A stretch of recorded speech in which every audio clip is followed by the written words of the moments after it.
Shalom seluruh jemaat Tuhan. Dalam renungan hari ini kita akan mengambil tema Aku akan mencurahkan rohku yang diambil dari Yesaya pasalnya yang ke-44 ayat 3 dan 4. Firman Tuhan, sebab aku akan mencurahkan air ke atas tanah yang haus dan hujan lebat ke atas tempat yang kering. Aku akan mencurahkan rohku ke atas keturunanmu dan berkatku ke atas anak cucumu.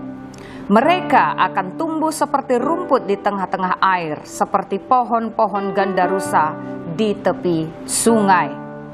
Nah, latar belakang dari ayat ini kita bisa melihat pada zaman itu di mana Israel mereka ada dalam pembuangan. Dan ketika mereka ada dalam pembuangan itu sungguh masa kesulitan yang mereka hadapi. Sehingga banyak di antara mereka yang pada saat itu mereka murtad. Mereka tidak lagi percaya kepada Tuhan. Mereka menduakan Tuhan. Sehingga cemburu Allah bangkit atas mereka.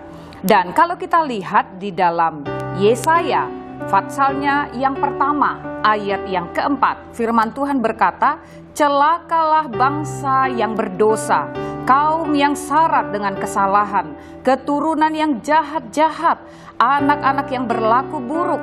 Mereka meninggalkan Tuhan, menista yang maha kudus Allah Israel, dan berpaling membelakangi Dia. Sungguh hal ini memang menyakitkan hati Tuhan. Dan apakah yang pantas untuk bangsa Israel pada saat itu kecuali murka Tuhan? Selayaknya mereka harusnya dimurkai oleh Tuhan oleh karena pemberontakan mereka, oleh karena ketidakpercayaan mereka, oleh karena hati mereka menyakiti hati Tuhan, oleh karena perbuatan mereka menyakiti hati Tuhan, sehingga Tuhan berkata selayaknya mereka dipukul, selayaknya mereka dihukum.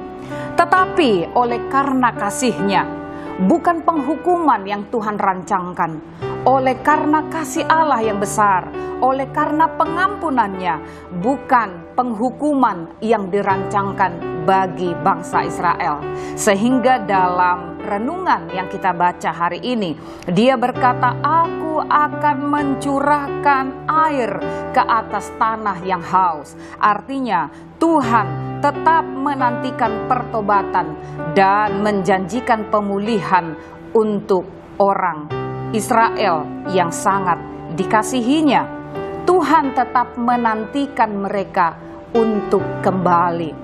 Dan ketika bangsa itu pun tetap menjauh dari Tuhan, kasih Tuhan tetap ada atas bangsa Israel.